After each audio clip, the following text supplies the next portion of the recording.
It's C&T, baby.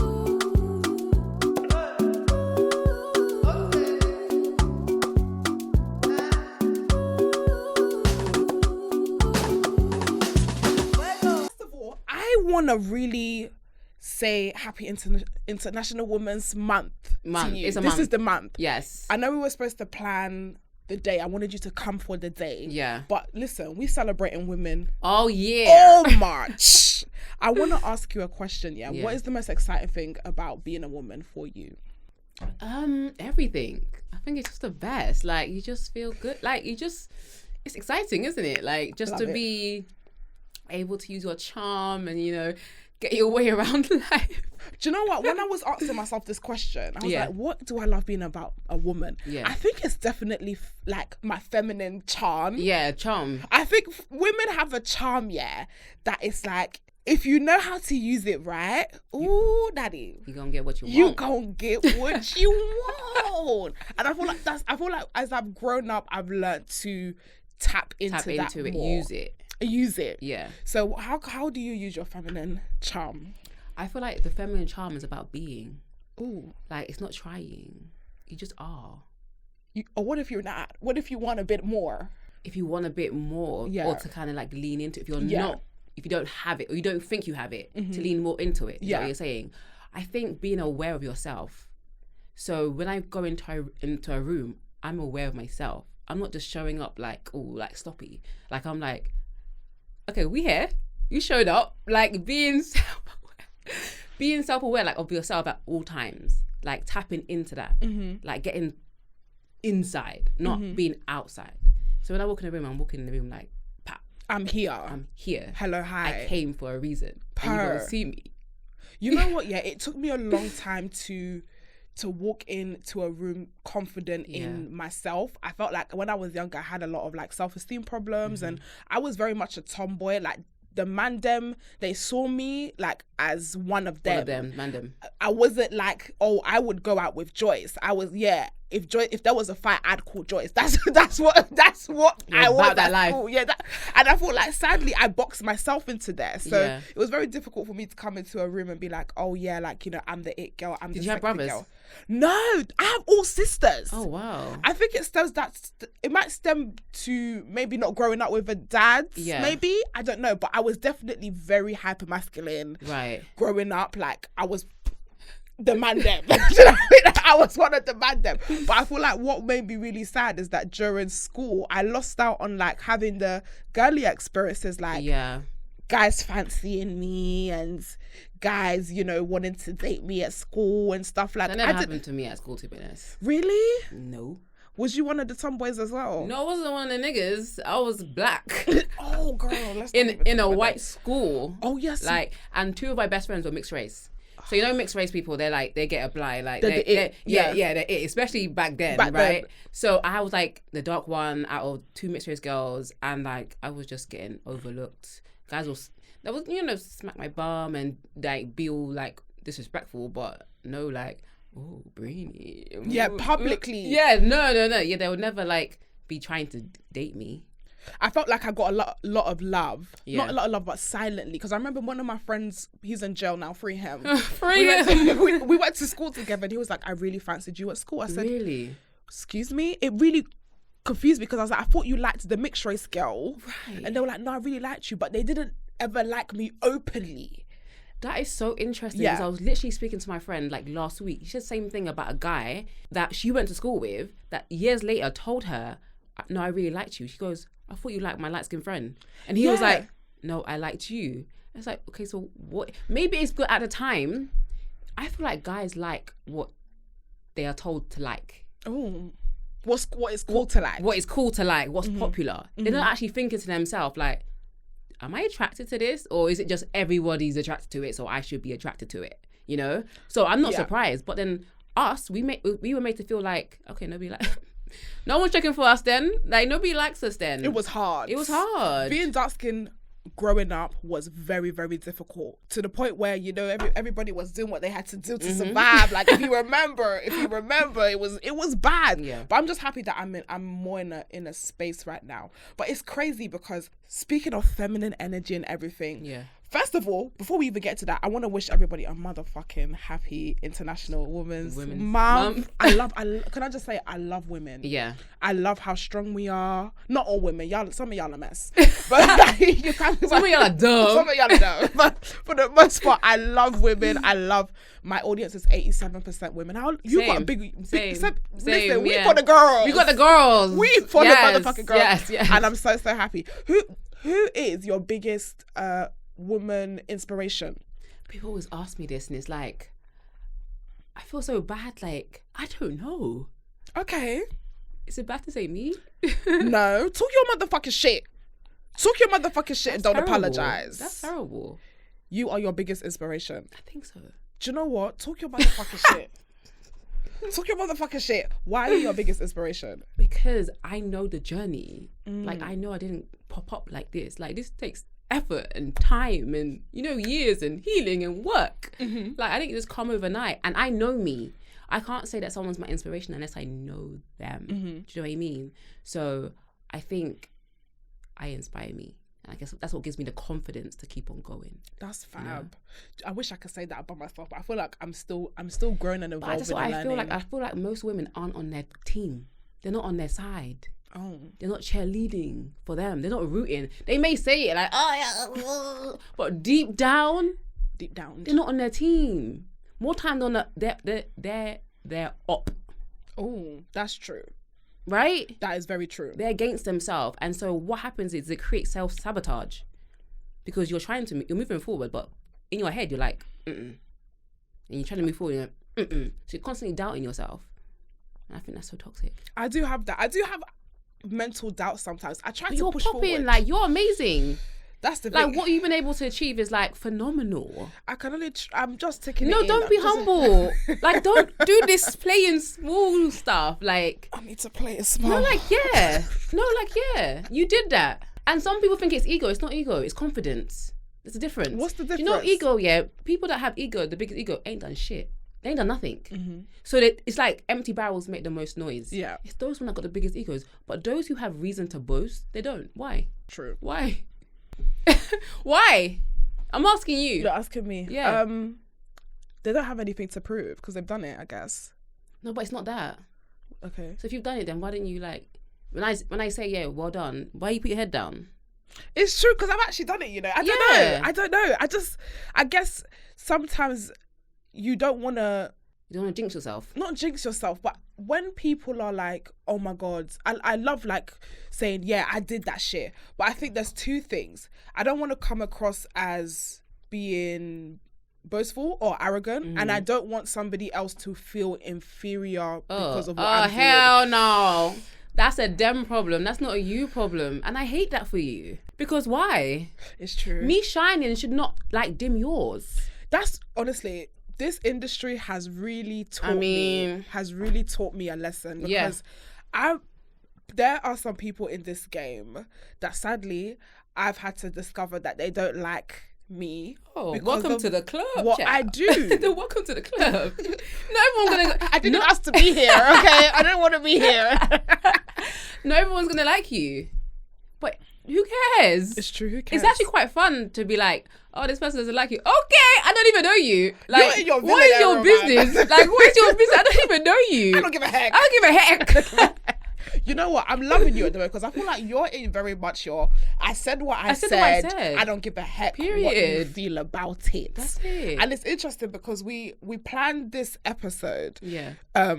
Way back when you was in France. First of all, do you know? I know I keep changing this up. We keep coming and going back. I saw you on Fashion Week. Yes. How was that? Can I just say I'm so happy for you. You are literally in your. What era is this? What can I describe this era? You are in your Vogue era. Yes. Not that Vogue, but Vogue. I know. Chanel Vogue era. Like just from how you been dressing to how you've been presenting yourself, to your weight loss. The energy has just been really big cocking. Big energy. Big energy. Yes. Big energy. How are you, like, what's the emotional and mental change for you at this season? The emotional and mental change. I'm just going with it. Like, I want it all. Like, everything. I want the money and the cars and the clothes. I suppose. Hey, I just want to be successful. Hello. That's the prayer. That's it. That's literally it. Like, I'm not holding back anymore. I'm going boom, boom, boom, boom, boom. Because there's so many things I've wanted to do, like, just in the back of my mind. But now it's like manifesting. Like, it's actually working. And so when you get that momentum, don't stop. Like, I literally have not stopped. You haven't. I'll say Morocco, flew to Paris. Literally. Here. And like this even this whole weekend has been like, I was in Manchester, like, non-stop. And it's coming. It just keeps on coming. What's the fuel? What's keeping you going? What's the fuel? Purpose. Oof. Like, and I had a vision board party at the beginning of the year. And I really think that really stirred me up because I was stirring everybody else up. Like, come on, get it. Let's get it. And I can't be a hypocrite. I got to do this. So I got to show them. a vision board party and you're like, listen, we on the go. And because now I know the vision. Now I see the vision is clear. Once you know the vision is clear, you can actually walk in it. Most people are not walking or running because the vision is cloudy. They know what they want. Yeah, I want this, I want that, But the vision, the plan, it's not there. So me doing the vision board party for people, I feel like it really unlocked something in me. And like, I was like, because I make vision boards. I just realised that you got Madam Joyce on your drawing. Yes, I love that. That's the year or whatever. I love that. But like, me helping people really made me, really unlock something in me. Like, let's go, 2023, let's go. And now you're here. And now you're aggressive with it. Aggressive, that's the word. Yeah, you have to be. You have to be. For people that don't, you said something, you said if the vision is cloudy, you can't run for it. How do you find a pinpoint vision where it's like, okay, this is what I want to do. This is how I'm going to do it. This is where I need to go. Most people know what they want to do. They're scared. It's fear, right? You have a desire. You got gifts. You got talents. You may have heard like God speak to you about something. Something in your heart, like, you know what that is, but all around it is fear. Like, what if I this? What if I that? What if I fail? What if I succeed? A lot of people have a fear of success, you know. You think people have a fear of failure. It's not the failure that they're scared of. They're scared of actually doing that shit. Wow. Like, actually succeeding. Actually starting a podcast like you did and taking over this shit. Like, well, do you know what I mean? That's like real fear. Yeah. Because all of it that comes with it. Number one question people ask me, how do you deal with haters? That shows me your mindset is in the wrong place. Yeah. Why are you focusing on the negative? Focusing on what you're going to do to help people, to inspire people, to create a lane for people. It's the pro that you're focusing on, not the negative. Because in every pro, there's a negative. Yeah. People are going to talk. But I always say the haters are irrelevant. Someone said when I tweet when I didn't even realize it took off. I woke up this morning, I was like 1 million views. I'm like, what's going on here? Oh my god! What did I do? Twitter is twittering. Like, I was like, what's going on? But it's like someone said, oh yeah, that's why I don't mess with her content anymore. I said, do you know what? I didn't even realize you were missing. That's how it works. I saw that. You're like, who are you? What's your name? I was like, yeah, okay. What's your name? Let's get into it, because people are thinking, what's she talking about? Haters, Twitter. So. There was a conversation that started with Aloni's podcast, and she had stated that she had a friend, and the friend went on a first date with a gentleman and requested that he pay for her Uber.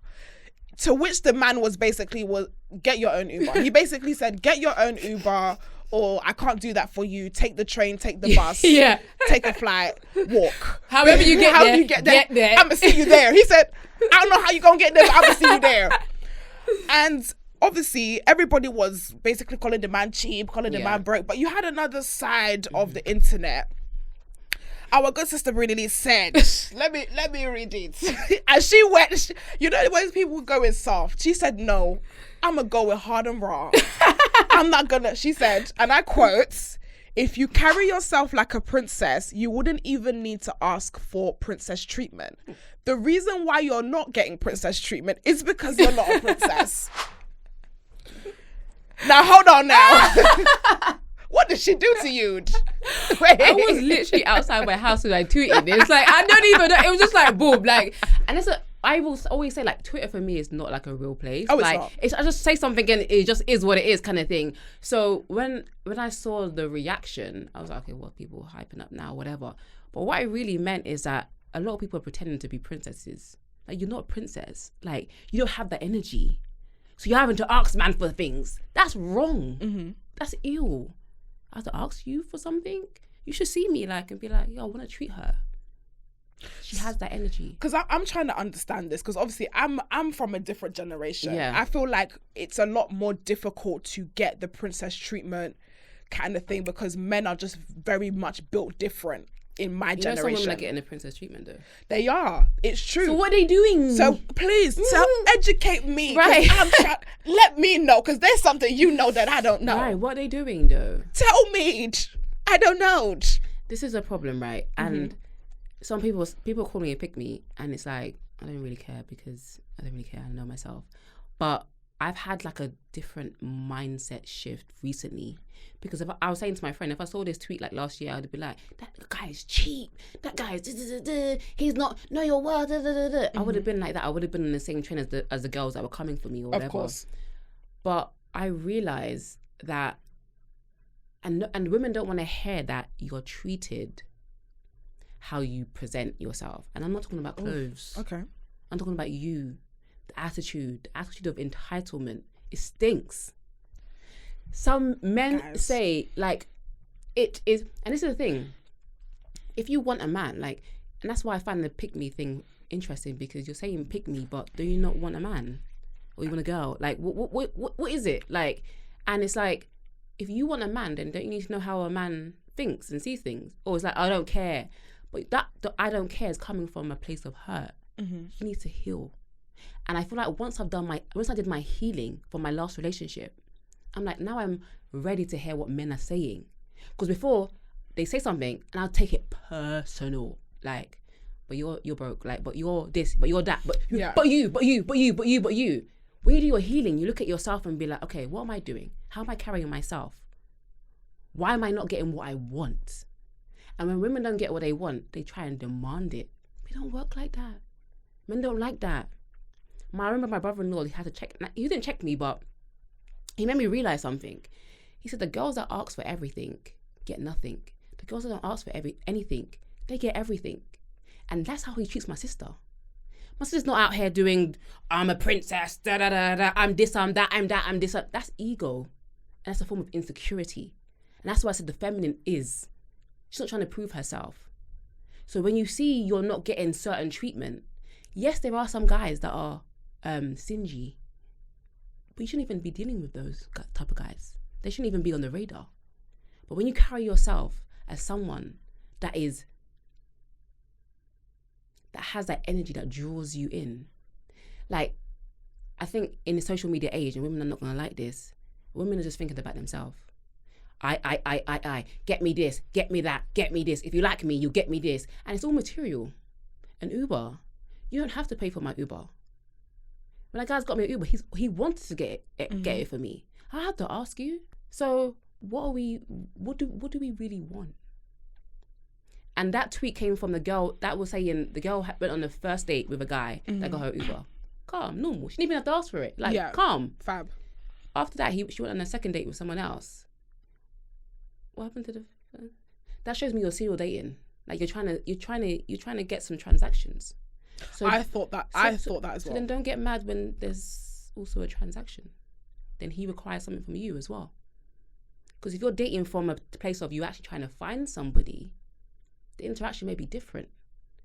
But if he feels like you're trying to finesse him, most men are not going to buy that. Like, real men. You don't want a guy that you can walk all over. Yeah, get me Uber, get me this, get me that. Who wants to be with a simp? Who wants to be with that man? Come on, really. I think... Yeah, go on. I completely understand what you're saying. Yeah. In terms of, I do feel like I can agree with you to say that there is a sense of entitlement for me that it's become very skewed. Yeah. Like, I'm in an era where women are wanting more for themselves. Yeah. It's annoying because we are at a time where we kind of have to tell men how to treat us. I feel, you know, the older generation guys, the guys that are used to, I don't know. What do you think it is? I just feel like the demasculinization of men is sweeping the nations. Who we need the real niggas them? back. Who emasculated them? Themselves. You tell me. You look like you know more than me. No. I'm genuinely asking. I don't know. I don't know think? what happened. But you know, this independent woman thing. I was just saying to my friends the other day. I am what you would call independent woman. Yeah. Like, oh, get my own shit and stuff. But I feel like I have to do that. Yeah. Because the men, I'm ready to be submissive. I'm ready to let a guy take care of me. I'm ready to listen to a man. I'm ready to allow a man to be a man. Yeah. But unfortunately, in this day and age, they're not built like that anymore. So I feel like women have to do extra to say in black and white what they do, what they want, what they deserve. Because it's not clicking to guys anymore. We're still having conversations about who's paying for the first date in 21st century. To me, that just shows you how the dating scene is. Those conversations only happen on the internet. In real life, I've never had that conversation.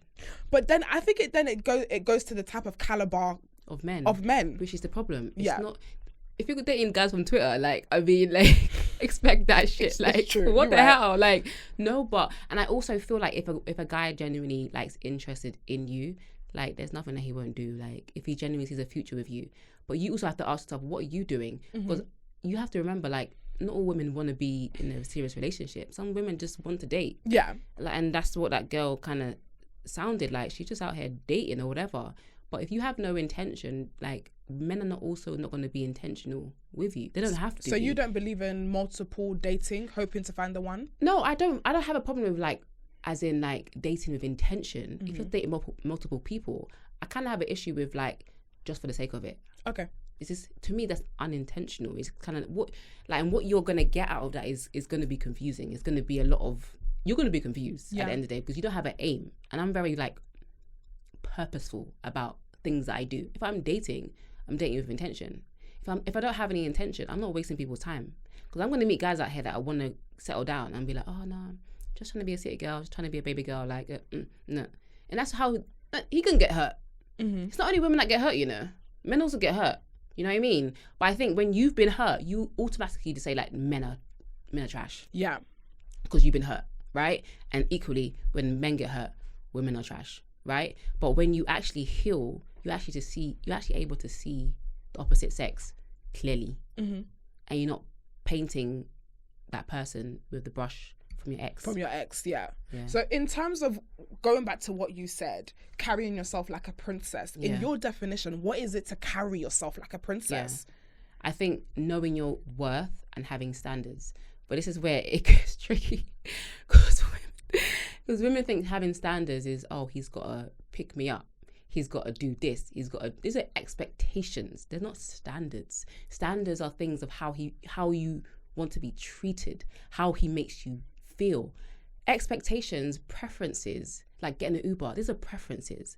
And I always talk about 4 different things: standards, preferences, expectations, and deal breakers. Deal breakers are the most important thing. Those are I'm not going to tolerate that. He has to be XYZ, right? Then your standards are what I expect. And not what I expect, but this is me. I'm right here. That's it. I'm not budging. I'm right here. Expectations are things like, I expect him to do XYZ, blah, blah, blah. And then your preferences is he has to be 6 foot, he has to be this, he has to be da da da da da. Preference and expectations, you can compromise on them if your deal breakers and your standards are in play. But most people are going after their preferences. I prefer him to be this way, have this and that, and then expectation, I expect him to be like that. Imagine men was expecting you to be like something. And I feel like me having 2 perspectives of the men and the women can't understand how I can see both sides and therefore call me a pick-me. But you realize that we don't exist in a vacuum. We don't exist in an echo chamber of everyone agreeing, oh yeah. Women are going to mostly agree, right? They're going to congregate and agree because they're women. They understand each other. Men are also over here. They say men are from Mars and women are from Venus. Yeah. There's a difference. And if you say you want to have a man, you really want a man, you have to understand them. But what about the women who carry themselves in such beautiful ways, such eloquent ways, who are still sadly getting the men who are not that great, who don't pay for the Ubers? Like, what do you say to them in this situation? Yeah, I think there's clearly a disconnect somewhere. And you have to see that disconnect, because there are some great men out there. There's how many 8 billion people in the world? It's hard. It is hard. But maybe your type, and I always talk about this, your type is the issue. Like, it's what you're attracted to. Let's say you wanna go on a diet or whatever. You're gonna have to stop eating McDonald's. You're gonna have to change your appetite for what you think you like, right? And I think our type is tied to trauma and our past. Oh, I like that. I like when a guy is like this. That's why like women like thugs. They like bad boys. Why? Because it's toxicity. It feels like a high. Like, you feel like, it's like sugar, right? It makes you feel good. It's not good for you. Like, those type of guys will give you a headache, right? But then sometimes we're so attracted to that because it's what we know. We're familiar with that. So if you're meeting guys that are not giving you that quote unquote princess treatment, change your type. Change what you're looking at. Change what you're giving off. I want you to elaborate on that, please. Giving off. Yes, the energy you're giving off. Number one, intention. What do you want? You trying to be a wife? If you're trying to be a wife, you can't be acting like a city girl. You need to leave the city girls alone. No. You need to leave them alone. No. You gotta let them go. Is that your king? Yes. Is this your king? Because I want to know what your problem is with the city girls. I want to know what because again, watching your Lori Harvey video, you like to refer to a certain group of girls you call them the city girls. Yes. And you're like, death to the city girls. What is your issue with specifically? I want to know what your definition of a city girl is and why you don't like them so much. They're not the person. It's the mentality that I think is infectious because it sounds good. Like on the track, it sounds good. Like I stole that man's money. Right. It sounds good. Like it sounds good, but in real life, it doesn't translate. Go and pop your shit to a guy like you beat in Tesco's. It doesn't translate. It's just entertainment, and I don't have a problem with them in the entertainment, but I think we are very impressionable. So you're talking about this and you're doing that and you're doing that and you're doing that, but you're booed up. JT's booed up. Carisha was with Diddy. Like, so what you're saying is not even it's not even hypocrisy. You're not even what you're saying in your music. It's not even. But doesn't that mean that you can be able to be a powerful woman and still settle down? Well, doesn't that prove that? But that's not what they're saying in the song. I mean, I don't even listen. I don't even know. I don't even listen. I think the city girls. Yeah, for me, I feel like this season that we're in is that women are taking back power for me, and taking it back in a way where they're walking in their women in their women empowerment. In it, do you know what I mean? What's women empowerment about that? God. What is for me? Let me speak for myself. The reason why I love City Girls and I love the new movement we're in is because I feel like we've come from a time, and especially older generation of women, where they were suppressed in their sexuality, suppressed in their voices, suppressed in the expectations between a man versus women. Women are seen lesser. And I feel like this generation now is taking that back to say, listen, I'm a woman, I can work, I'm independent, I could do just as well as a man, I could do just like a man, and I could be sexy with it. And I feel like that's what's appealing to me. I know that's what's appealing to a lot of women my age as well. But I guess in the flip side, you saying that's not, I don't know. I see a lot of women who have this city girl mentality that are still settling down, that are still getting, the wife and the then is it really city girl last? Is it really that then? What do you mean? Because all the things that you listed are actually good things. I don't have a problem with anything that you said, but it's to me, I call it prostitution. Okay. The transactional stuff about it. Like, he's not a man if he can't do X, Y, Z. Like, even the concept of someone paying your bills, like, to me, it doesn't click because you're not how are you saying you're independent if you need someone to pay your bills? Okay, so I just want you to elaborate on this. So in terms of the message with your issue with the city girl mentality specifically is to do with finances. So a man financing your life, a man, paying one for your of the bills. issues. Okay, Well, I mean, yeah, paying for you, but I don't know why that's wrong. It's not that it's wrong, but you do have your own money. So what do you need that for? I wouldn't say necessarily need. So I think this is where it gets skewed. Yeah. Because I feel like you said, going back to the words where expectation, I feel like with this whole city girl thing, the initial meaning for me was for it to be empowering. Do you know what I mean? Okay. And yes, I'm an independent woman, but I would like a man to take care of me. Okay. I think where, for me, women have gone wrong is that the expectation has got to the point where it's almost insane. Insanity, yeah. Because, for example, I pay for my own bills. Mm-hmm. I provide for myself, for my life. I don't live at home anymore. As you should. So if a guy's coming into my life, my thing is, what else could you offer in addition to what I'm already doing to myself? Right. Because there's no point for me. What about the intangible things like love and support and my mommy loves me.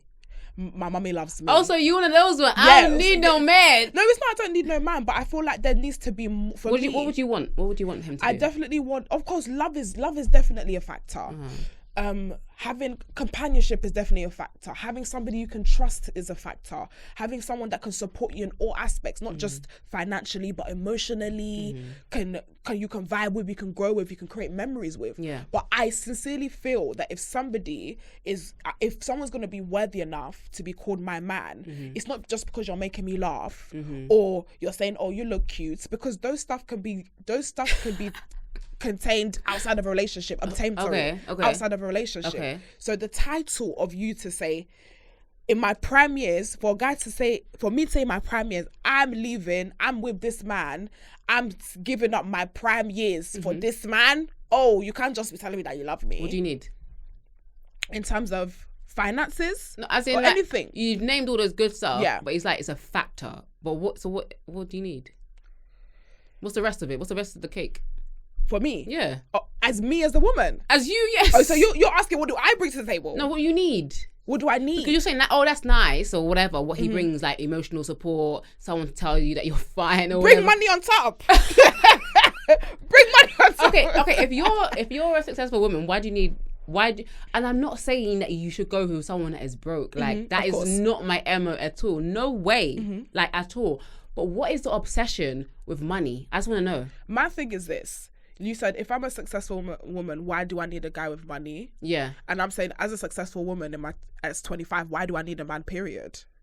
Oh, okay. Why do... No, but this is a personal question. No, but... Because why do you need a man? Exactly. Maybe you don't.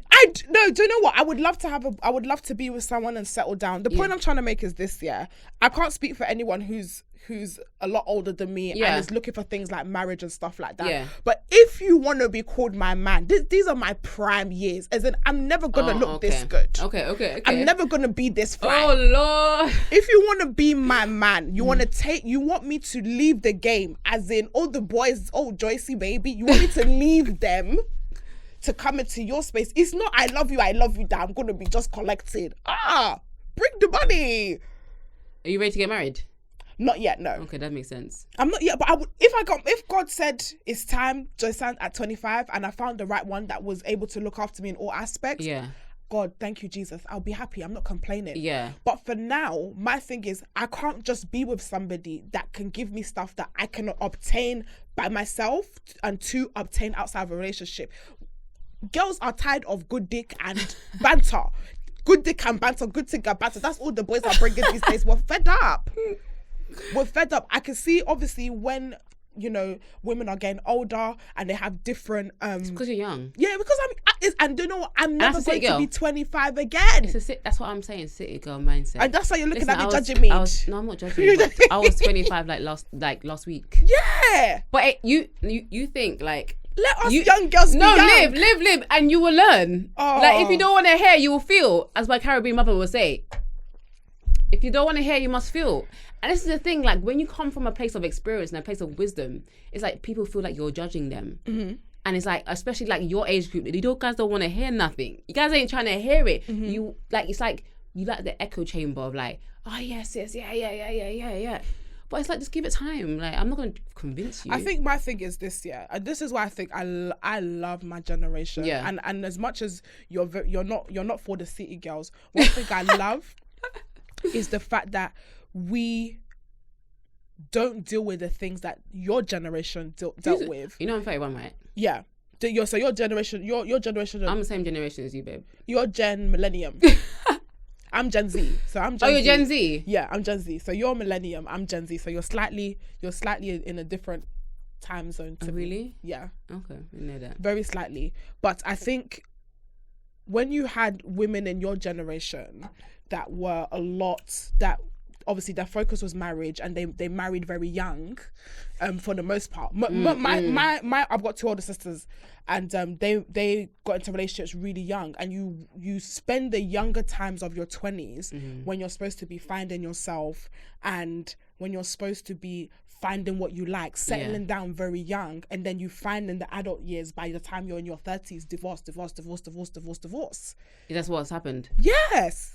Really and truly. Really and truly. Or if it's not divorce, the men who also married young are looking for my generation of girls, while their woman is at home thinking, oh, my man is this, my man is that. Yeah. That's what happened. Yeah. I'm happy that we're at a time now where we actually want to be experimental, not in a way sexually, but in a way that we can date, in a way that's like, I don't want to marry at 22 like my sisters did, or 23 like my sisters did. And that's fine, that's your choice. But the problem is you still have expectations. Like, a man needs to be this and that and this, and that's what we're talking about. The expectations are still there, but you're like, I'm not even trying to get married, but you're still expecting a lot. And I think your generation want the world. But what's wrong with wanting the world? Girl, we live in the world. It's not a Disney movie, babe. Of course, that's true. That's true. It's not Disney. I agree with you 100% that the expectations that women have these days are insane. Like, I was watching something. I was with my hairstylist the other day, and she was saying how one of her clients, when it's her boyfriend's birthday, she will choose where he's supposed to go, but he will still pay for it. He's paying for his birthday? He's paying for his birthday. Wow. Because this was based off something I was watching where the girl was like, oh yeah, if I'm moving with a guy, he's got to pay all the bills. He can't do... And for me, I'm sorry, that's insane. That's very insane to me. If I want to move in with someone, that person has financial responsibility on everything. That's why the men's suicide rate is climbing. No, for real. It's true, bruv. No, for real. Bruv. It's a lot of pressure. Forget, as a human. And it's like, but the thing is like, so where's the compassion? That's the problem. Let's not do... I think people are too busy focusing on the men versus the women and the women. But let's just split it, separate it, and just do people as humans. I think for me, if I could not settle knowing that I've put all my financial responsibilities onto another human being, without even caring where the money comes from, or without even caring how he does it. I think that's so mad. That's what I'm saying. Where's the love? Where's the love?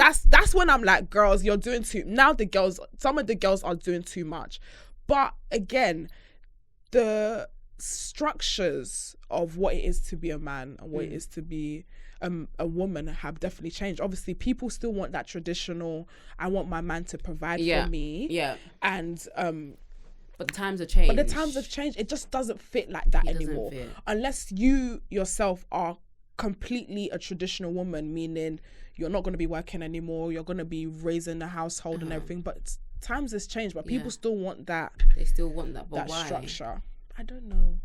It's nice. It's nice to be looked after. It is nice that, I mean, I was speaking to one of my friends last week, and she's married, she's got 2 kids, and he's taking care of her, but she's like, I want to make my own money. And she is making her own money, but she's like, I could be happy just sitting there, and like her husband doesn't mind like looking after her. It's not a problem.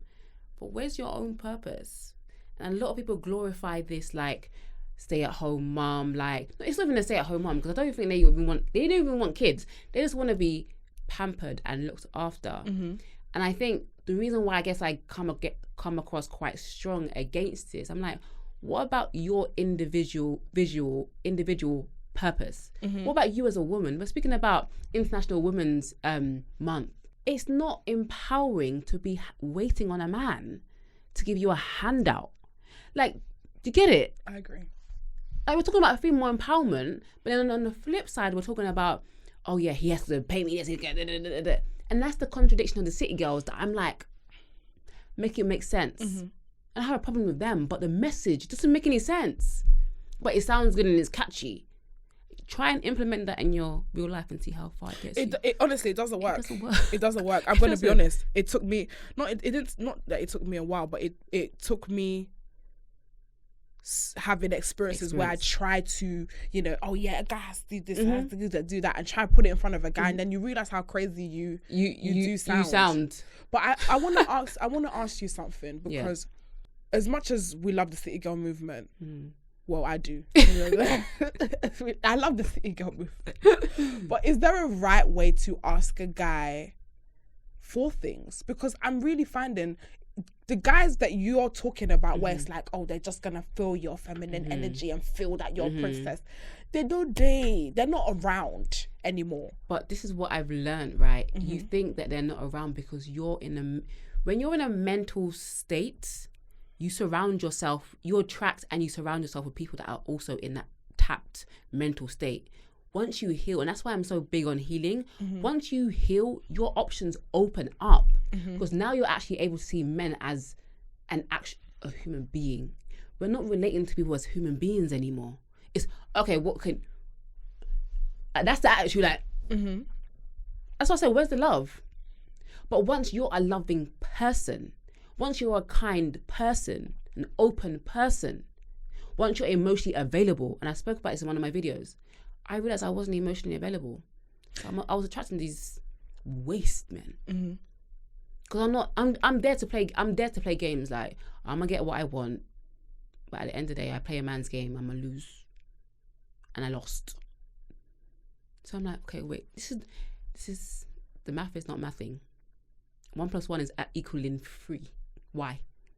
What's wrong? And I can't sit there and be like, it's him. And I did that. Oh, it's him. He's But what made me attract this type of guy?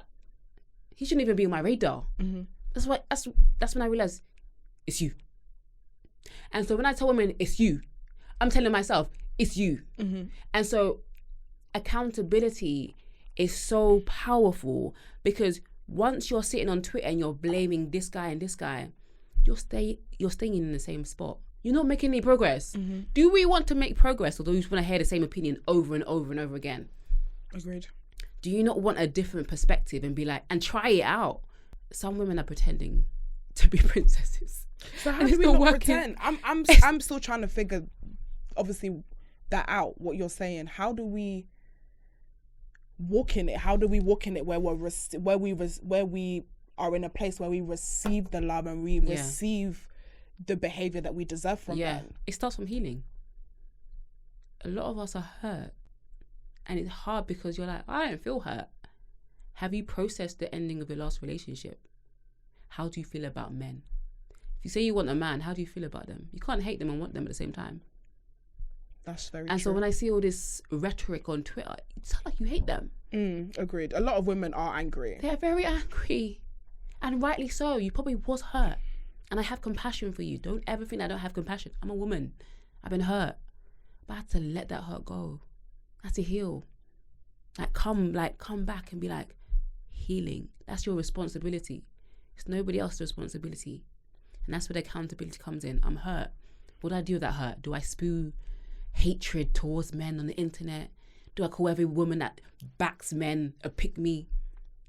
When do you ever stop and think, like, what's wrong with me? No, you don't. Nobody wants to do that because it's hard. It's ugly. To face yourself is ugly.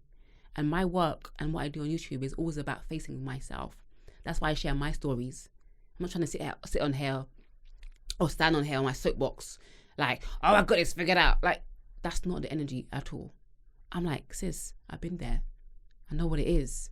It doesn't get you anywhere. The sick girl's life is not going to get you anywhere. It may be fun because you're young, But I say young choices become adult problems. You keep living like a city girl. Didn't young Mammy say that she's not sharing her next man? Did she tweet that like last week? I'm not sharing my next man. But a few months ago, you're clapping back at all the haters. You're clapping back at them, but now you realise like, nah, maybe not. Maybe it's not for me. And so I'm very aware that these celebrities, they influence people. They influence them. It's not just music, they influence people. So I'm like, if you were my younger sister, what would I tell you? I'll say, listen to these city girls for entertainment, but please don't live your life through them. I can agree to that. Please don't. Because it's not good. It's not good for you. And if you don't hear me, you're gonna see it for yourself. Do you know what I mean? Mm-hmm. I've had to learn for myself. I've had to evolve in my thinking for myself. If I'm getting this result, I don't like the result. What do I do? Oh, it's because of them. And I did that. Oh, it's him. It's because all these. I start pointing at myself and be like, okay, what's the energy I'm giving out? What's my intention? What do I really want? Have I healed? Can I even receive a man? If my dream man was to show up, could I even recognize him? Or am I so used to this certain type of man that I'm like, I'm going to miss him? Mm-hmm. So it comes down to you. And people don't want to hear that because they're like, oh, you're letting them out the hook. I wasn't talking about men in that tweet. I could have. But my thing is about personal accountability. Because when you take personal accountability, that's real power. Yeah. That's real female empowerment. This kind of fake female empowerment that means that you're trying to get one up and treat men how they've treated you, that's not female empowerment. It actually puts you at the bottom. It's not empowering to need someone to give you this and da. Because a man can spend money on you and still make a baby with someone else. Still be dating his ex. Still be this woman. That makes you feel like shit. You got a man that you love. You love this man. You want this guy. But he's still entertaining this person and this person and this person. You don't know your worth. You don't know that you deserve one loyal man. You don't. You think that you can make this guy love you and you can't. It's impossible. Oof. My trust. My chest. They could that touched me. No, I 100% I hear it, and I feel like you said, a lot of it really does come from hurt. A lot of it does really come from trauma. I think we're just tired. We're tired. We're like us girls, we are tired because you know us women, when we love, give, we love hard. Yeah. We have all the people that I feel like are going through those stages where it's like they are demanding more is because when they didn't demand, they got effed over. Nothing. And I can relate to that so much. That I've been in relationships where I wasn't. We didn't all start with the gimme. Yeah. We didn't all start. No, with 100%. I agree. But from when we never asked and we never got. It's now at a time where it's like, I want to set a new precedent for myself because there's no way I'm going to be going into another relationship with another guy and I'm led to more disappointment, especially like you're saying, as we are getting older, these decisions that we make with the people that we date and we lay with for the future become more and more imperative. The older we get, the more difficult we become because we know it's like, listen, we're not on the same clock as men. Do you know what I mean? So I can really, really understand where that frustration comes from. And I guess for me, sometimes it's also a protective mechanism. It is. Because when I was looking at that tweet with the Uber thing, in my eyes, I saw someone trying to nip shit in the bud as quickly as possible. With who? With the guy with the woman's side. Like, my thing is, if it's not for me, if it's not perfection from the get-go, I don't want it. Right. Because if it can already be like this at stage 1 where it's supposed to be honeymoon, in 2 years' time it's gonna be shambolic. But was it so bad that he said that he couldn't get your Uber? I think it was how he said it. I think for me, when a guy's trying to court you or is interested in you, I feel like that's what they're at their most. But I don't think he was trying to court her. It was just a date. But is that not what courting is? No. I don't know. They're only just far removed from the talking stage. Yeah, I guess so. Like, if that's a first date, like, I personally wouldn't have done it. Oh, can you pay for my cab on the first date? No. Yeah. Like, if I made my way there and, for example, like, he was making, like, as a gentleman, let me make sure you get home. Yeah. maybe that the kind of stuff. maybe the Uber back, home. The Uber home, that would make sense because it makes sense. Let me check if you got home. I can drop you home. Right. But I've never. I don't think I've maybe not here in LA. When I was in LA, there was a guy that offered to drop a Uber for me and stuff. But American men, they're different. Oh, very different. But here, I've never had a thing where it's like, I will meet you here, you will meet me here. Not that, but guys tend to be fair. Like, even that I live in maybe he lives in Streatham, and he's like, let's meet Central so that we're meeting in the middle kind of a thing. Not that you'll be going all the way to Streatham to go and meet him. That kind of stuff. But I think the way he responded wasn't tasteful at all. I think what a lot of women don't realize is that a lot of men are dating a lot of women. You're not the only woman he's talking to. So if you think he's going to be doing that with that and that and that, it's an initial date. Okay. And I spoke about this in one of my videos, how to date successfully. And people are not going to agree with this. And I've been on both sides of like, no, I have to, if you like me, take me to this place, take me to Nobu, take me to Hakkasan, like, but now because I'm at a place where I want something serious, I'll go for coffee. Because it's not a marriage proposal. We're not together. I don't know you. You don't know me. You may not even like me. I may not like you. Let's get to know each other. But a lot of women just want to be spoiled. They want to post the guy's hand on Snapchat to let women know that they're desirable, that they're out on dates. They want the feels. They want the romance. But even in that, they don't want to give anything.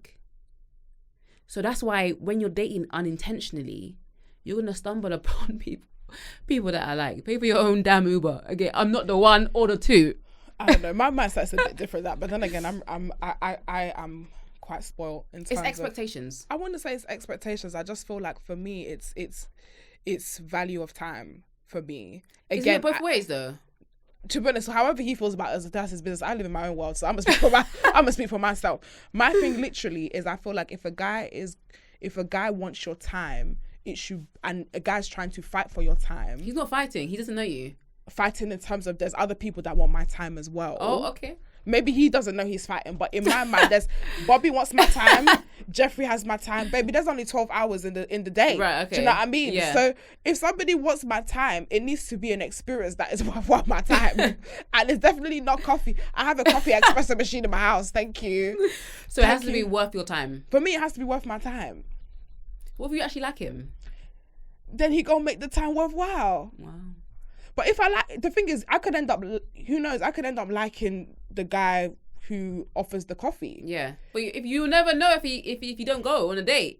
But when he offered you coffee. I don't know. I just like to set my precedents high, because I really honestly feel that when it goes from courting, for some weird reason, and this is not from trauma, this is just people getting comfortable, it goes on a decline. Oh, it does. As in, like, if you start coffee, where are you going to end? Excuse me, no. If they start coffee, it'll go up. If they start at, what the hell, Hakkasan or Nobu or whatever, it's only going to come down, because no one can keep that standard up. It's not real. I know, we're not expecting, I definitely don't expect maintenance, but I do expect, like, for example, when you meet someone for the first time, if you're going to a speaking gig or something, you want to play your best foot. Yeah. You want to come in and be like, this is me in my best element. And I feel like that's how I look at my dating life. But what I found is that those who are trying to impress you the most are using narcissists. No, girl, yes. I don't know. I haven't had that experience. Trying to impress you. Like, don't get me wrong. I've been on probably 1 or 2 coffee dates, but I'm not opposed to it. The dates that I go on, they're taking me to a nice restaurant. So it's not that I can't get that treatment, or I don't know what that is. But it's like, if you want to get to know someone initially, like I've been on coffee dates that turn into dates, like proper dates. Because they're like, okay, well, she's not just here for what I can give her. And she actually genuinely cares about me. And I don't think that women actually take into consideration how our demands make a man feel. Like, we don't want to be used for our body. They don't want to be used for their money. It's the same thing. But we can understand that about our bodies, because we're like, this precious. That nigga worked for his money. He's working all week for that money. How much, whether it's how much it is, whatever, how much it is. But it goes both ways. I can agree to that. I can agree to that, but I feel like it's different when a guy's, for me, courting you, when a guy's pursuing you. That's different. The courting and pursuing is different. I'm talking about initial dating stage. But what are we not dating to court? What we dating? Some people are dating to fuck. Okay, that's fair. If you're dating to fuck, yeah, I'm not understanding. Most men. That's what they want. That's what they want. I don't want it, by the way. But that's what they want. I feel like when I go on a date with a guy, or when I'm interested in a guy, it's because I want to pursue something that is bigger than having sex. Because then why are we going to no booth or just gonna fuck? Come to my house. The transaction. So I'm busting my pussy open for food. Yeah, that's what women. No, maybe not you, but that's what women do. Yeah, it's okay. It's no, that no, deep. That's real. It's They're like, oh well, because he gave me this, because he paid for this. Okay, now I can. It's not. I mean, I was always gonna do it anyway, but now because of £100 bill, you're open Nash. Please don't do that. Please don't do that. It's happening every day. Please don't. Not for Nobu. Not for £100 food. Please just don't do that. The escorts are making more money. I mean, like they are. Please. I mean, don't do that. Come on, listen. They get to keep the cash as well. Don't do that. That's crazy. But yeah, honestly, the streets is ugly. But I do love how you are really pushing women walking into their femininity. I've learned so much from you, just from what you're saying on YouTube, and just tapping into that self. And I'm seeing you do it as well, even more. Yeah. And I'm absolutely loving it. Oh, but yeah, you. So just a final thing. Back to this Uber thing. So you are completely against it. Like if I'm not completely against it if he offers. I'm against asking for certain things. Okay. Because you wouldn't ask. I wouldn't ask either. You know, I'm not gonna lie. But then, how do you know how to go on a date with him, talk to him, get to know him? Yeah. And I'm also like, I feel like people don't date enough. As in, I'm honestly not gonna go out on a date with someone that I haven't spoken to on the phone. Mm-hmm.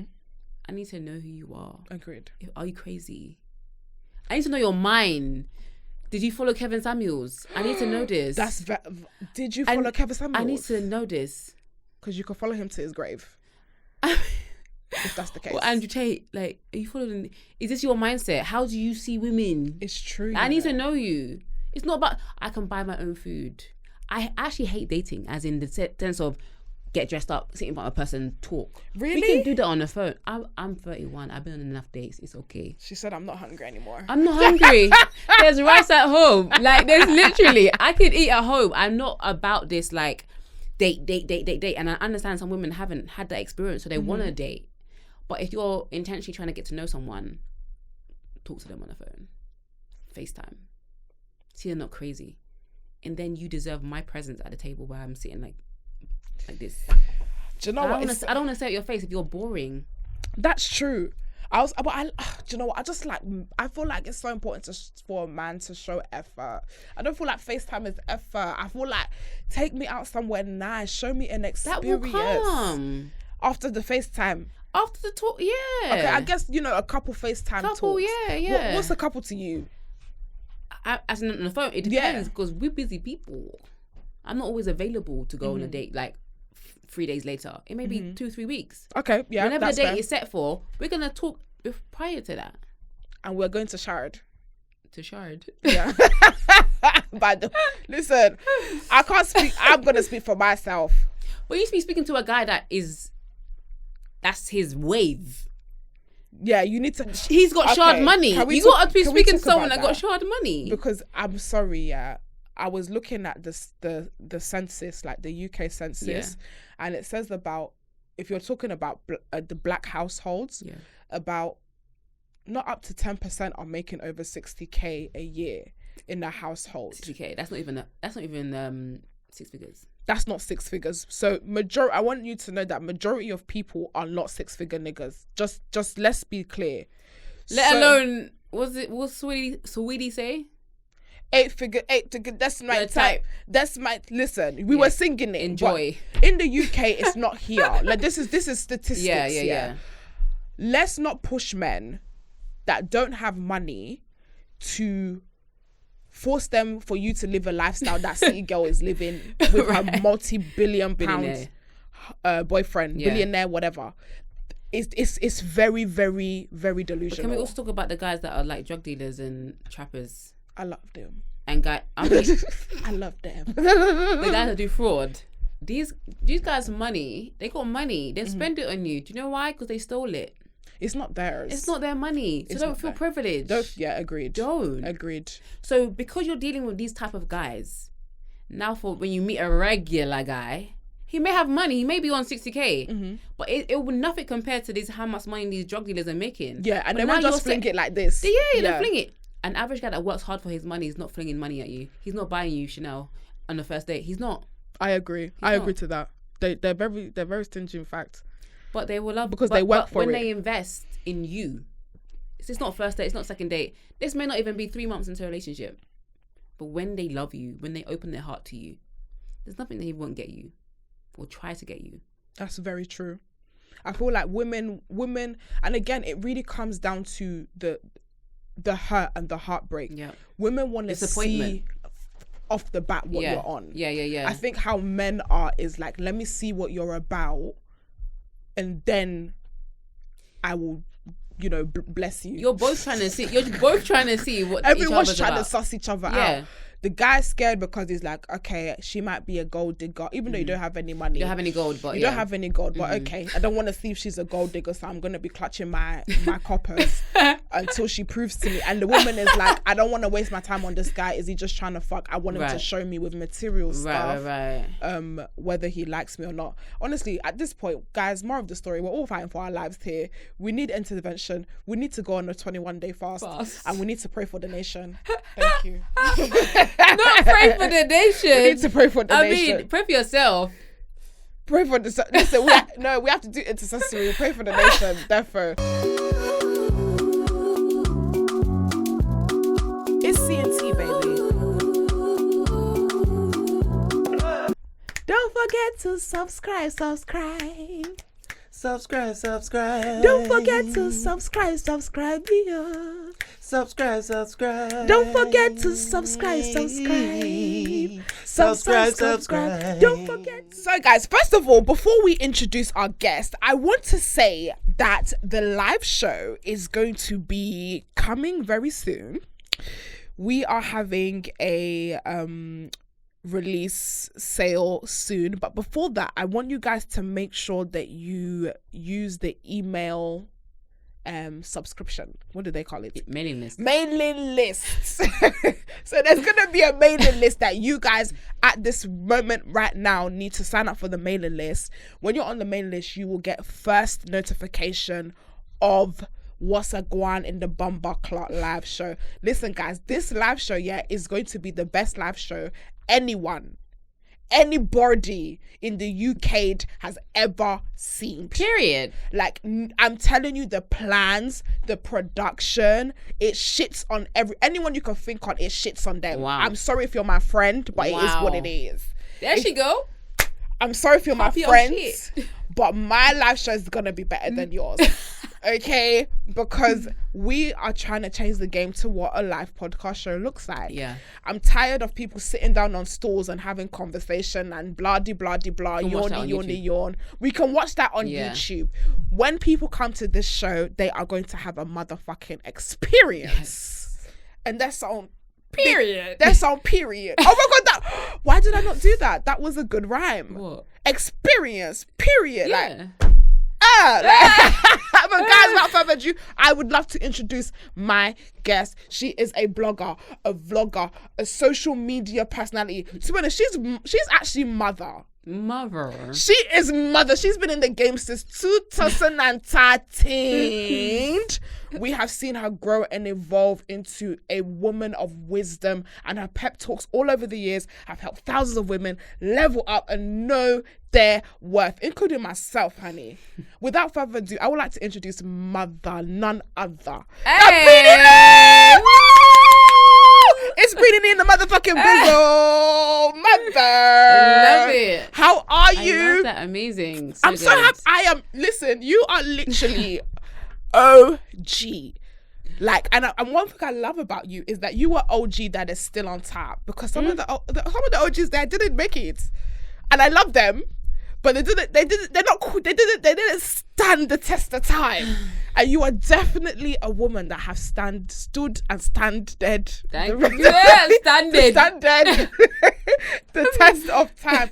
I'm so happy to have you here. I'm so excited to be here. Honestly, it's a privilege. I remember when I first met you. It was last year, and we was at a Netflix event. Yeah. And I came up to you, and I was like, "Hi, I'm Joyce. I know who you is. I love you. Can you call my show?" And honestly, the fact that you're here now a year later means that means I'm cool now. I love it. I love it. How are you? How's your week been? Talk to me. Been so busy. I've been here, there, and everywhere, and just keep on rolling. Keep on rolling and moving and moving and rolling. Because if you stop, you're gonna stop. Like, I've been seeing you doing quite a lot of talks for Women's Month as well. Yes. How is that? It's great. I've got another show tomorrow with Joe Malone. Oh, fab. Oh, yeah. I went love to Joe Beauty Malone. Works in Manchester 2 days ago. But yeah, I think I saw that. You got the tapings? Yeah, this is my tapings right now. I want to talk about this because No, it's not tapings, it's clippings. Clippings. There's a difference. Sorry. I asked the hairdresser, I said, "Oh, so how long does this last?" He said, "Baby girl, you can't go to sleep in these." I said, "What?" Sorry? Oh, they're clippings. Oh, they're not tapings, they're clippings. I said, "Listen, I'm finna wear these until I get my hair done on Sunday." What's okay? the difference? Honestly, I'm very intrigued at this whole the black girl taping clippings movement because I didn't know it was for us. Oh yeah. It's for us. Yeah. The tapings. Yeah. I've seen some tapings, sister. They look good, right? They look good, and then when the water hits the head, boom. It's like a little bit of nigga, a little bit of Shakira. Brazilian. Yeah, a little bit of Shakira. Like it's a bit confusing. But I think you kind of have to have relaxed hair to do it. Okay. I haven't relaxed my hair in a long time. That's good. Keep it like that. To be honest, God. Anyways, Have you done it like a sleek pony? Oh yeah, I'm a whore for a pony. But the texture of my hair is finished. Oh. It's back. It's what? Like if I wash my hair now, my texture does not come back because I've straightened that hair because I'm a ponytail girl. Yeah. I'm gonna do a pony. Right. And when the ponytail when they're straightening my hair, it's going smoky. Right. That is the texture of yes. Sizzling. Yeah, sizzling because we need that shit straight. But I washed my hair before I did the braids. I took out my pony, washed my hair, and I said the curls ain't coming back. The curls were not coming back. They did. My hair was like this. It was just sticking up all over. I said, well, that's that then. In the braids you go. But after, I'm going to leave these braids in for a while. They look cute. Thank you. I feel like I'm 16 again. I feel like it makes you feel younger, right? Yeah. It makes me feel young. But yeah, I love Joe Malone. You know, Joe Malone, I've never jumped on the perfume because when it was a proper hype, I couldn't afford it. But now you can't. To be honest, I could. Hallelujah. What's your scent? I like a musty. Like me too. Musty. Are you gonna give us one that you would like to wear? That the bad bees are wearing. I cannot remember. A mixture. Are you a mixing girl though? I do like to mix, but I also love a Givenchy. Okay. I feel like that's my signature scent. I love Givenchy. Yes. There's a men's one that is fabulous in a black bottle. Black. It's in a black bottle, but it's actually quite. It's supposed to be a men's, but it's very feminine. I can't remember what it's called. It's gorgeous. Yeah, it's in a black bottle. I can't remember. I will bring it up one of these days, anyways. But guys, I want to talk about the word of the week. So every week we have a word of the week, and this week the word is empowerment. Ooh. So obviously, because of Women's Month, the word of the week is empowerment. And as women, we go through a lot and are often unappreciated for what we do, which is why it's so important to empower each other in society where we constantly fight to have our voices heard. And we have an amazing quote from Roseanne Barr that says, "The thing women have yet to learn is nobody gives you power, you just take it." So here are some modern ways we can take back our power. Do you have anything? How can a woman take back her power before I say what the producers say? How can a woman take back her power? Yeah, or how could a woman, in other words, own the power that we were born and destined with? Yeah, by being yourself. Yeah. You know that quote that says, "No one is you and that is your power." Oh, your power is in being you, like fully you. And more times we're like shying away, like, oh, maybe if I show this side, they won't like me. Maybe if I really be who I am, they won't like me. but you have to be yourself. Like, stand 10 toes in that. Like, whoever that is, that's you right now. This version is you. So show up. Don't pretend. Yes. Don't pretend. Be. Yes. I always felt like I'm really trying to embrace myself these days. I always felt like I was a little bit too masculine, and I always tried to be really like, I wanted to be more girly. But I kind of feel like who I am is my superpower, and it doesn't make me any less You're different than a woman. I'm just different. You're different. I'm just crazy. And that's good. Yes. Different is good. Different is good. Everybody wants to be the same. Why? Everybody want to be Jada Wader.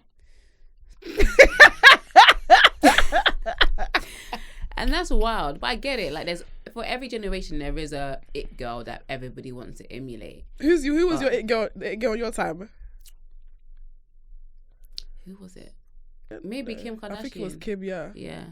She's fizzling a bit. Now she's growing. She's plus 40. Yeah, embrace that. She's getting older, but yeah, I think. And we're all getting older. We don't need role models. We don't need people to look up to. Be yourself. Even in that, it's like, just be yourself. Like, I was inspired by Kim Kardashian with the hair, like the layers, you know, middle part in. Like, everybody loved that bust down. But that's it.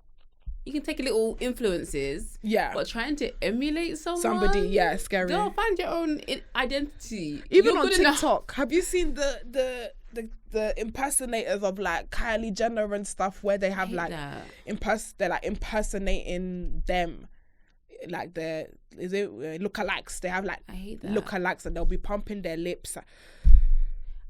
I hate that, because you will never be them. You'll always be a Tesco value of anyone you're trying to be like. You'll always be less than.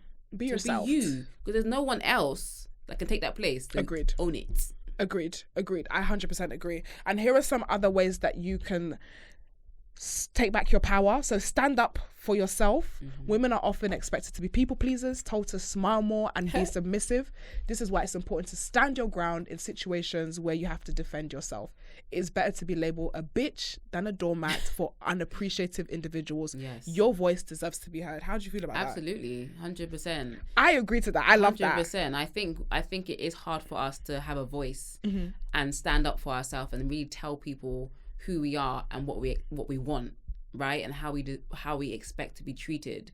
And I think being a people pleaser doesn't get you anywhere. No one respects you. That is true. They don't. No one wants a yes man. No, nobody wants a yes man. Nobody likes a no man, but nobody wants a yes man. Yeah, exactly. Yeah. Exactly. You gotta lose either way. Either way, yeah. So be yourself. Be you. Be yourself. Like, if you want to say yes, say yes. If you want to say no, say no. No is a complete sentence. Agreed. And of course, know you are valuable. You are invaluable. You are worthy. You are beautiful. Knowing how valuable you are is the ultimate power tool, because you are the only one that can build your own reality. So if you tell yourself positive things, it often becomes a reality. Even if you don't believe it yourself, say it until you do. Period. Absolutely. And that's something I can attest to. Yeah. When I was younger, I thought I was so butters.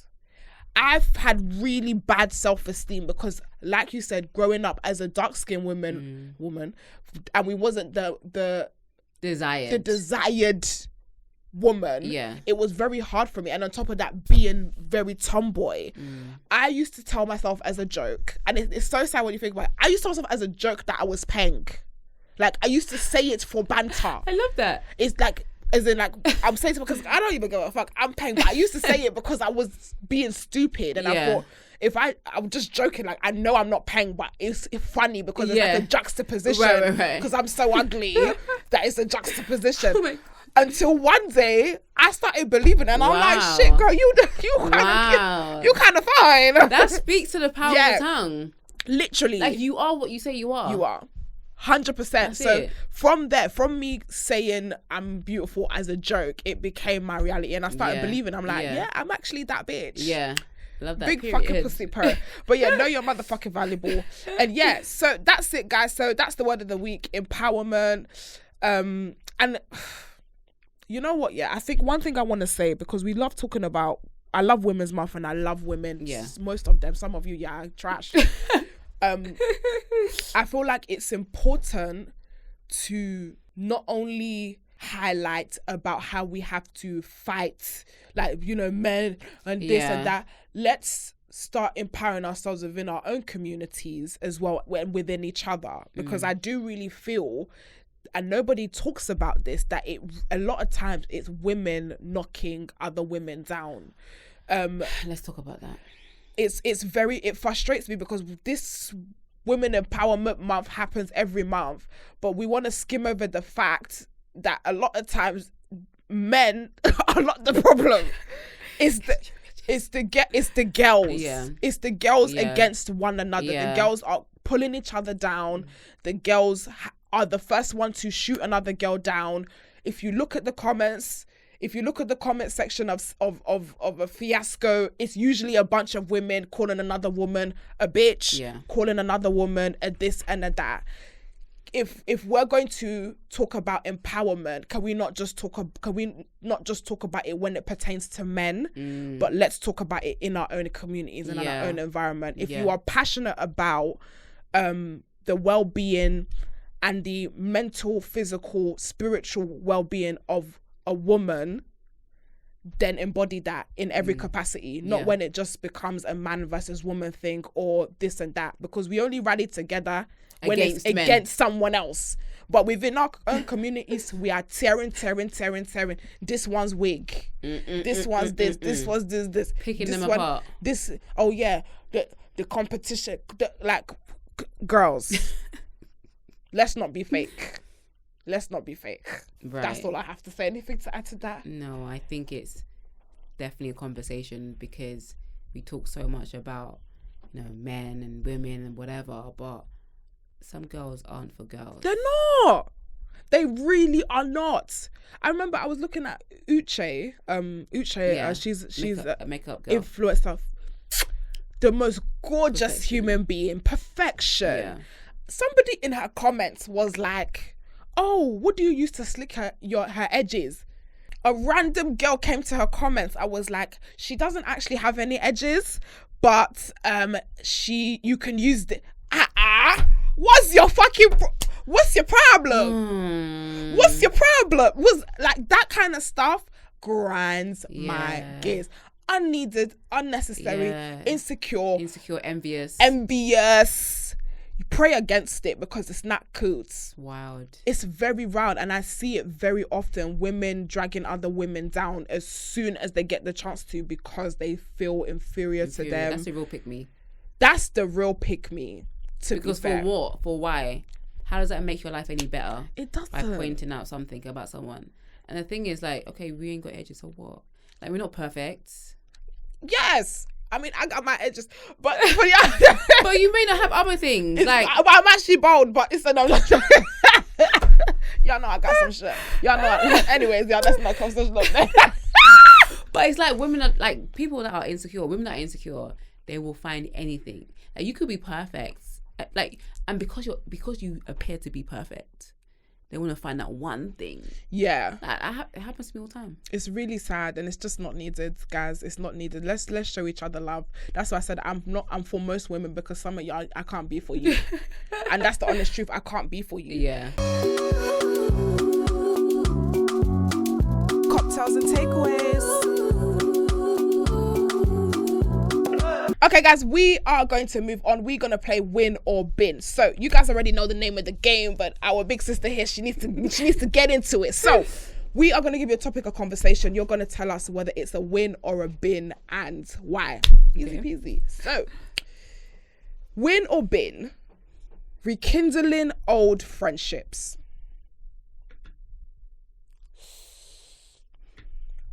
However you want to interpret that. Friendships. Old friendships. Rekindling old friendships. 2 minutes, I'll say a win. Okay. If you said old relationships, I'll say bin. But a win for friendships, because I've done that. Whereby, I mean, I might not trust them the same, but there's parts of you that I did enjoy. Okay. So, as long as forgiveness there and the love is still there, yeah, we can vibe. I agree. I literally agree. I feel like I'm happy to rekindle old friendships, as long as, I think I've had a lot of situations coming into this space where,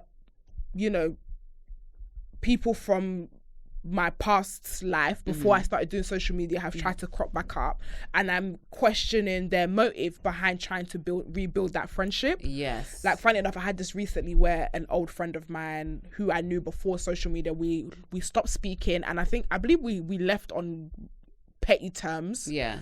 And she messaged me and she was like, "Oh, I miss you." And I'm like, "Girl, it's been like 5 years. What the fuck do you want? How can you?" Like, do you know what I mean? Like, I just think it's a bit, yeah. But if it's a thing where it's organic, let's just say we bumped into each other or something, genuine, and you didn't do anything to me. Yeah. I'm down for it. Yeah, there's some girls that never. But Yeah, there's never. other girls that like, okay, we were a bit immature. Like, we could have resolved this, like, real talk. Yes, And them kind of stuff. Yeah. I'm all for forgiveness. I'm all for people growing and evolving and being. Oh my gosh, do you know what's even funny? Speaking of old friends, like, do you watch Love Island? Yes. Do you know that Saddam is actually an old school friend of mine? Of yours? Yeah, we went to the same school. She's in the same year as me. Yeah. And I used to work with her mum as well. If you guys know about Tesco Joyce, back in the day, working in the deli counter. Yeah, her mum, I used to work with her mum. Wow. And her mum's from Trinidad and Tobago. Yeah. So when I didn't watch this season, but I was on Facebook and I saw her and I was like, "Saddam, you're in Love Island." I said, "Okay, pair." And yeah, she wasn't in my circle of friends, but we were cool. We were cool at school, and we all finished school together. And then I fucked off because I think Bedford is bad vibes. But yeah, see, if Sanam came up to me and be like, "Yo, Joyce, what's good?" I'm like, "Yo, like, nice to see you." Cool. Kind of a like thing. A good positive like rapport. Yeah. Yeah, no, she was cool. She definitely was a cool girl at school. Not as cool as me, but she was cool. She was cool. She was in her own right. She was cool in her own right, 100%. She was cool in her own right. But yeah, I'm really for it. Yeah. And I feel like anyone should be open to rekindling friendships. Yeah. Because I feel like the reason why I'm saying that is because a lot of people are open to rekindling relationships. And more times when we feel like a friend is petty shit, like it's not anything really petty. deep. It's just That's what I do. We girls, I feel like we connect so quickly and then we fall out just as quickly. I don't like that though. I feel like women should have the same drive to maintain friendships as they do relationships. Some women are not loyal to their friendships. It's true. I find that women take a lot more relationships than they do their friendship. Like, that boyfriend has beaten you, he's cheated, he's destroyed you, he's broken your heart, he's slept with your mommy, and you stayed. You stayed with that boy. Yeah. Your friend said that, "Oh, you look fat in that dress," and you said, "I'm never speaking to her again." Like, come on, man. Chelsea, come on now. Yeah, no. Like, girl. No, 100%. There's just no grace. There's no grace. There's no preservation of friendships like there is in relationships. Yeah. Stop it. But yes, I'm gonna say win. I'm gonna say win to that. So second win or bin is paying rent while living with your parents. Win. Why? Because you are. At a certain age. Mm-hmm. I feel like if you're like 16, I don't think your parents should be asking you for rent. Like, let you get your life together. So what's a good age? 21. From when you're 21? Yeah, you got a job. You're making money. Contribute. It doesn't have to be half the rent. Pay something. When I was living at home, I was definitely contributing. I'm even still contributing now. I'll even let that roll. Let it roll. I'm like, yeah, mum, yeah, you can hold that. Hold that. Like, you know what I mean? Like, let it roll. But when you're there, you're using their electricity. You're sleeping in the house. And they don't have to keep you there. Like, do you know what I mean? So I definitely feel like you should contribute. But if you're young, I don't think your parents should be demanding money. Like, you get yourself on your feet. And when you actually, if you feel like you should pay, like if you feel like your mum's doing so much for you, like, or your parents are doing so much, you should want to like add something. I agree. It really comes down to what we're saying about the human, you'll be thinking about, if you're making all this money. But let's think of the keyword. Contribution is different to paying rent, because rent is an obligation. Oh, as in paying the whole rent? But no, paying a sum of rent to your parents. Contribution, yeah, is good. I love the word contribution because it's like, okay, you're contributing to the functioning of the house. Yeah, it's important, and like you said, especially if you have a job. Yeah, but I feel like there's some parents that really pressure their children to be paying dumb amount of rent. Like that's not fair. If your parent has financial issues, if you have financial If you're financially responsibility to your parents and the household, that's fucking ridiculous. Yeah. Move out. For me, move out. Yeah. Because I get it. There's some parents that are having financial issues, but I've seen it time and time again where you as a young adult are dealing with your own responsibilities and issues, and you're now having to look after a whole household. Yeah, that's a burden that you didn't even want in the first place. No, move out for sure. Like, pay your own rent somewhere else. I agree with that. But I'm gonna say win. Anyone that is living in their parents' house and is not contributing, you're a bum. Stand up. Like, I'm sorry, you have to do like you're something. Bum. Even if it's like, Mum, I've did the shopping this week. Mum, I bought the milk and cheese this week. Something. You can't just be sitting there broke and just do nothing. Don't be evil. Don't be wicked and bad. Have a human heart. But actually, we have some dilemmas this week. So this week, you guys sent some dilemmas, and thank you so much, guys. If you guys want to get involved with our dilemma episodes, please make sure you follow the Cocktails and Takeaway page, and also hashtag the CNT podcast as well on Twitter, because I look at that and I retweet it, and I love when you guys tweet me. So make sure you tweet me. I'm only ever on there for you because Twitter's actually a bad place. I'm literally going to be hosting a crusade, a spiritual crusade for Twitter, because it's actually filled with evil spirits. But yes, let's move on to dilemmas. Are you ready? Yes. Hi, Joyce. Hi. I feel like from a young age, my mother has demonstrated feelings of jealousy towards me. She never seems to be happy for me no matter what I do. From graduating university to buying my first home, she never congratulates me or shows me that she is proud of me. She's always pocket watching, commenting on my clothes and how much I buy things, even though I help her with her own bills. Nothing I ever do is enough, and she constantly downplays major milestones in my life. I have considered cutting her off, but it's complicated because that's my mother. What would you advise me to do? That mum's a narcissist, unfortunately. And a lot of people have narcissistic mothers. Wow. Can you just, for someone that didn't finish school like me, can you? I have a whole video on this. Narcissistic mothers. Yes. Wow. Yeah. Please. And so many people relate to it. Like, people are like, you told my whole life story. Like, do you know what narcissist is in relationships? Have you ever experienced them? I need to understand. If you can give me the definition. A narcissist is a person who has a grandiose view of themselves. They lack compassion. They lack empathy. Very self-absorbed. It's all about them. It's not about you. You're a means to an end and not the end. Especially mothers in relation to their children. They may be jealous, envious, living vicariously through them. If you embarrass them, if you make a mistake, it's an embarrassment for them because they're so concerned about their own image and their ego. It's not about you. And they kind of view their children as objects or property, so they don't allow them to have their own life path. You're my child. And they'll say, you're my child, and if I brought you into this world, I'll take you out. That's the kind of attitude that these kind of narcissistic parents have. So they don't want to see you win. Wow. Even though you're part of them, they are in competition because they have low self-esteem. Wow. So in this dilemma, how does she deal with this? She's got to create boundaries. If she's still living at home, she's got to create boundaries, and really reinforce them. And I think narcissists are literal bullies. And what do you do to a bully? You stand up to them. If you keep rolling over for a bully, they're going to keep on bullying you. Yeah. You got to stand up and be like, no, I'm not a punk. You're not going to treat me like that. Yeah. And I know it's your parents, so you have to be respectful. But reinforcing your boundaries doesn't have to be disrespectful. You can say no without being rude about it. Agreed. You can, like, this is I'm in my house, I'm in my room. I'm not going to do that. Are you okay? Yeah? Are you drunk? Why? Because you've just started whispering. Am I whispering? Yeah. Am I? You're like, yeah, you just are you fighting the alcohol? You can hear me, right? Yeah. She just took it down. The one I could take it. Yeah, she said that. She put it on. Listen, I've done this job for too long. What did you give me? I was like, she posed a beat. The way it just switched, I said,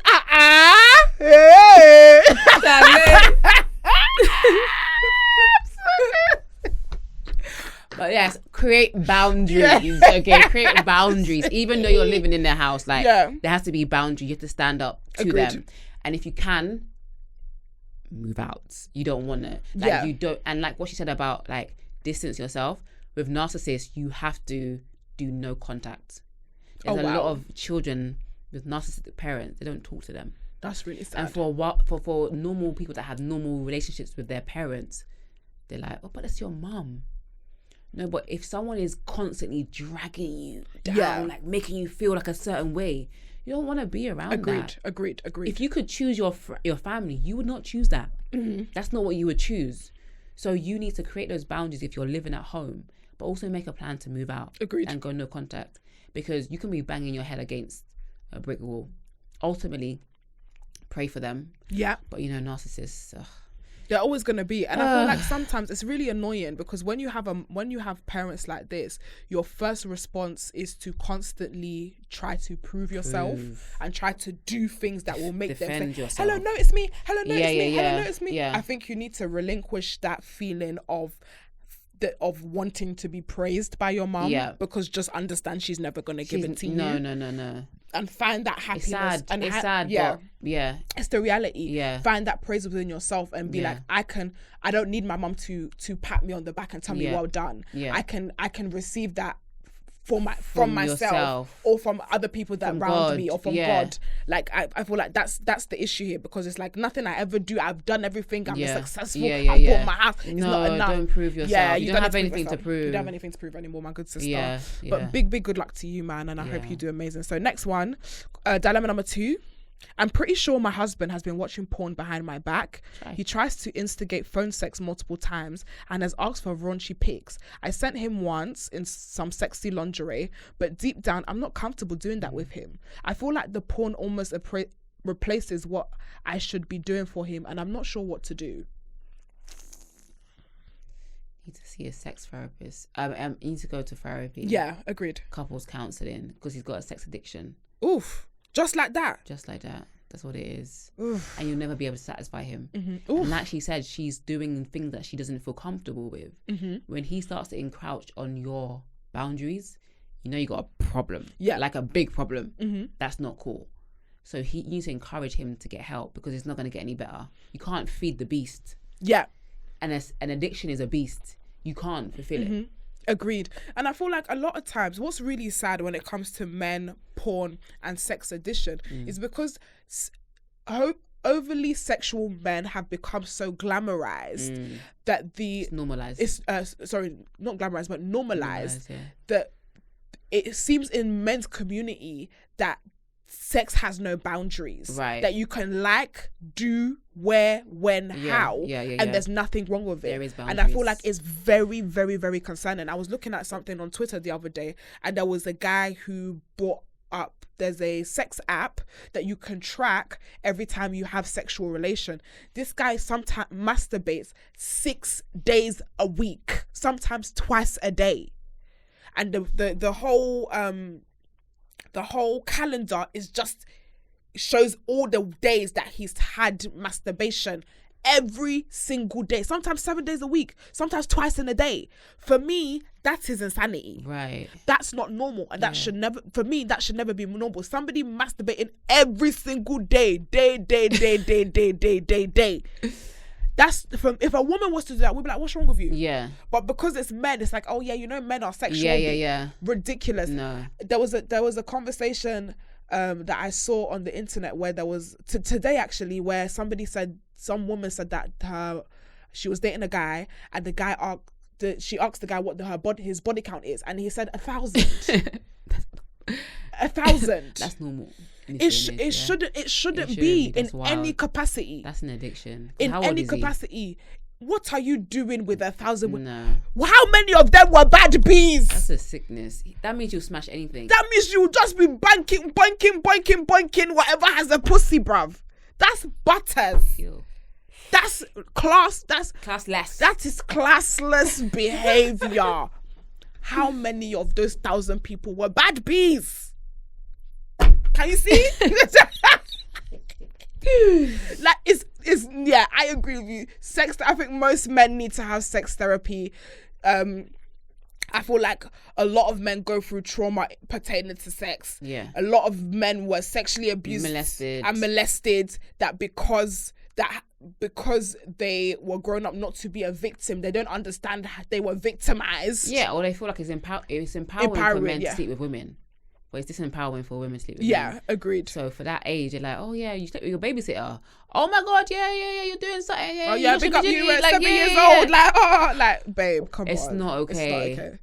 It's not okay. I don't know which man needs to hear this, but go to sex therapy. Yeah, get some help because get some help. It's not okay. And then on top of that, the watching porn and having a skewed concept to what sex actually is. Because your lingerie pictures is not going to do it for him. No, he's watching.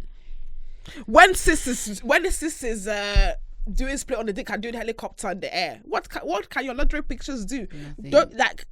It's nothing. Pornography is actually it's a beast. It's a beast. But yes, good luck to you. Please, please get help. Please get help. Do not. It's not your responsibility. It's not your responsibility to be to be what you don't want to be. Of course, we've spiced it up, but spiced up in the bedroom. But this one looks between yourselves. But this one doesn't look great. No. Okay, so we'll move on to the final dilemma. Hi, Joyce. Hide. A friend of mine recently stopped talking to me and I don't know why. For context, we have mutual friends and every time we go out, she avoids me. You see, I'm pretty... You see, I'm pretty as fuck. Oh, petty, sorry. You see, okay. I'm petty as fuck, so I stopped talking to her also. My pride is high, but I want to ask her what's the issue, but I don't know if I should. Yes. You know what, this is like... Okay, so sister girl has a friend that she just suddenly stopped talking to her. We have a mutual friend and every time she goes out, she avoids me. You see, I'm petty as fuck, so I stopped talking to her also. My pride is high. Okay, what would you do? Speak to her. I've had this situation before, and it's bitten me on the ass. Really? Why? By speaking to her? No, not speaking to her. I've had a friend that, we were friends and then she started moving weird to me. And then I'm just like, well, if you're going to move weird, I can't do nothing about it and stop speaking to her. But I wish I had confronted the situation because it could have easily been solved with a, what did I do? Yeah. How did I hurt you? Yeah. Let's resolve this. Yeah. It's not about you. It's about them. Yeah. Yeah. If someone starts talking to you, it's about them. They clearly, but they also don't have the confidence to come and tell you about it. So if it's bothering you, you're seeing them out and it's awkward, then approach them. I do that all the time. Yeah, you have to approach it. All the time. I'm going to nip it in the bud. There was one situation a few years ago.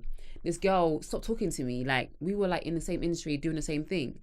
And I saw her at my church. She came to my church randomly. And after church, I said to myself, and I saw her, I was like, after the church service, I'm going up to her. Yeah, what's good? Everything okay? Like, what's wrong? And she's like, oh yeah, same. And she's like she was palming me off. And I was like, and I tried. And then it was like, nah. They decided who you are. Yeah. You're the villain. They don't like you. I can't come up with myself. I can't, it's fine. But at least I tried to get to the bottom of it. That means that you're not meant to be friends, clearly. Because anything that I do is not with ill intent. We're all going to hurt each other. Mm-hmm, of course. And so, but you need to know that my intention is not to hurt you. But if I did hurt you, I'm sorry. Yeah. So I can offer that to you. But tell me. Exactly. Don't just go be quiet on me and that's block me and childish. Shit. Yeah. Childish. Very childish. I'm literally going through that situation as we speak. I mean, I'm sure most of us are. But it's like all you can do, if you can approach the situation and you open up to say, what's the issue? Let's have a grown conversation about that. How they interpret that or what they do after is up to them. It's their business. You know you're that free. You've tried. Yeah, you're free. You're free. You know you've tried. So definitely approach the situation. I think a lot of friendships can be solved through communication. But communication takes vulnerability and nobody wants to be the weak one to come in. I'm sorry, did I do anything to hurt? Nobody wants to play that position.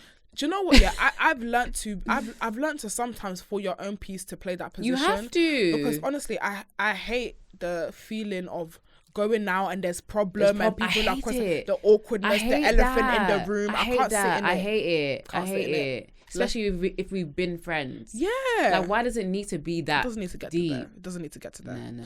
But yes, I want to say good luck. And of course, guys, please, I would love some more dilemmas. So send it in. And make sure you use the hashtag CNT podcast. But with that being said, we are going to close this episode. I want to say a big motherfucking thank you to my mother, BreenyLee, for coming. Thank you for having me and getting me drunk. Where do we find you? Find me on Twitter, BreenyLee, BREENY. Be nice. LEE. No, don't be nice. I don't really care. I do. BreenyLee on Instagram and YouTube.